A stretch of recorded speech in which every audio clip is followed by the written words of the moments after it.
చరిత్రలు వాటి వెనుక ఉన్న త్యాగాలు భావితరాలకు చేరాల్సిన అవసరం ఉందని బీజేపీ రాష్ట్ర అధ్యక్షుడు ఎన్ రామచంద్రరావు అన్నారు. సోమనాథ్ స్వాభిమాన పర్వ సందర్భంగా ఉస్మానియా విశ్వవిద్యాలయంలోని శివాలయంలో నిర్వహించిన పూజా కార్యక్రమంలో ఆయన ఈ వ్యాఖ్యలు చేశారు. సోమనాథ్ స్వాభిమాన్ పర్వ సందర్భంగా బీజేపీ రాష్ట్ర అధ్యక్షుడు ఎన్ రామచంద్రరావు ఉస్మానియా విశ్వవిద్యాలయంలోని శివాలయంలో ప్రత్యేక పూజలు నిర్వహించారు. ఈ సందర్భంగా ఆయన మాట్లాడుతూ సోమనాథ్ దేవాలయాన్ని రక్షించేందుకు తమ ప్రాణాలను అర్పించిన అనేక మంది భారతీయుల త్యాగాలను స్మరించుకోవడానికే ఈ సోమనాథ్ స్వాభిమాన పర్వ్ నిర్వహిస్తున్నట్లు తెలిపారు. ఆలయాల చరిత్రలు వాటి వెనుక దాగి ఉన్న త్యాగ గాథలు రాబోయే తరాలకు తెలియజేయాల్సిన అవసరం ఉందన్నారు. ఈ త్యాగాలు భవిష్యత్తు తరాల సాంస్కృతిక చైతన్యానికి ఎల్లప్పటికీ ప్రేరణగా నిలుస్తాయని రామచంద్రరావు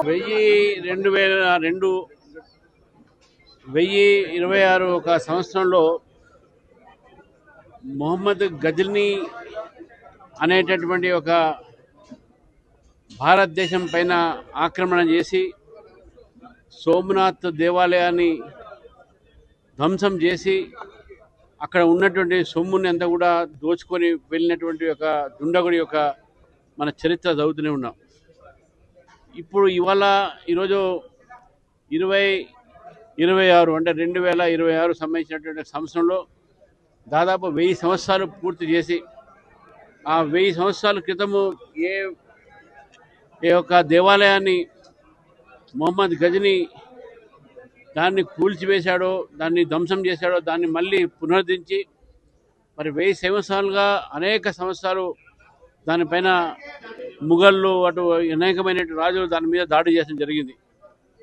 మనపై ఆక్రమించినటువంటి రాజులందరూ కూడా చంగేజ్ ఖాన్ అతను కూడా వాళ్ళందరూ ఈస్ట్ నుంచి వచ్చారు, ఇటు ముఘల్స్ వచ్చారు, పర్షియన్స్ వచ్చారు, ఈ దేశం పైన బ్రిటిష్లు వచ్చారు, అనేక రకాలైనటువంటి ఆక్రమణకు మనం కూరైనాం.